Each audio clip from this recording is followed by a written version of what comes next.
Bismillahirrahmanirrahim, assalamu alaikum. Que la paix soit sur vous.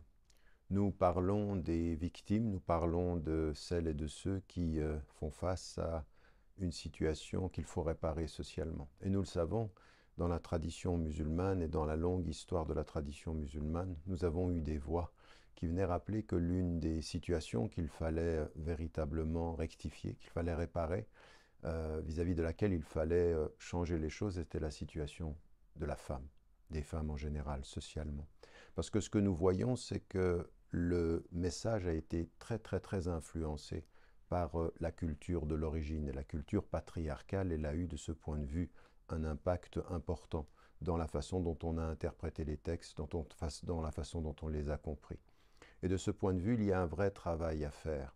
Non pas qu'il faille, de ce point de vue, ne pas reconnaître ce que disent les textes, mais il faut revoir nos interprétations, comprendre mieux et savoir qu'avec le temps, les situations permettent d'éclaircir ces choses-là. Il y a une vraie réparation historique à réaliser sur ce plan-là.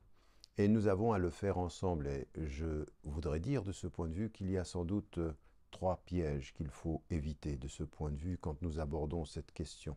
Parce que si nous parlons de l'égalité devant Dieu, si nous parlons de l'égalité sociale, si nous parlons encore du fait qu'il faille pour les mêmes compétences recevoir les mêmes salaires sans aucune discrimination parce qu'une femme est une femme, ni socialement, ni culturellement, ni religieusement, cela ne peut se justifier. Maintenant, les pièges, ils sont connus. Le piège, d'abord, c'est de se lancer dans la réparation en pensant que les femmes répareront contre les hommes.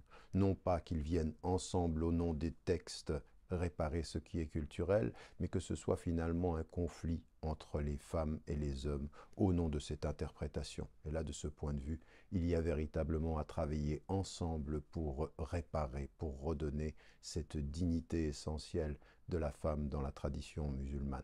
L'autre piège, il est également connu, c'est la victimisation. C'est finalement de justifier tout ce qui pourrait aller mal en soi ou ce qui pourrait aller mal dans la société par le fait que finalement nous sommes victimes de l'homme. Et donc dans cette victimisation, la pensée victimaire, elle est problématique parce que parfois même les hommes eux-mêmes sont victimes de l'éducation qu'ils ont reçue, sont victimes de la culture qui les a formés.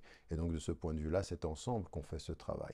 Troisième piège, c'est celui de la sacralisation. Parce qu'une femme est une femme et qu'elle est victime ou qu'elle serait victime, ce qu'elle dit est forcément vrai et juste.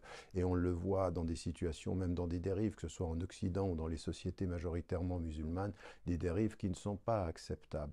La femme, elle peut dire la vérité et elle peut mentir. Vous avez l'exemple de Bilqis dans le Coran qui dit la vérité, et vous avez la femme du Aziz, de l'intendant, qui ment et qui reconnaît à la fin qu'elle ment. La figure féminine dans le Coran, elle est très positive, mais ce que nous avons à comprendre, c'est que c'est un travail que nous avons à engager ensemble, que les hommes et les femmes ensemble réparent ce que parfois les interprétations ont perverti dans la compréhension de notre religion. N'oubliez pas, n'oubliez jamais de dire à ceux que vous aimez que vous les aimez. La vie est fragile.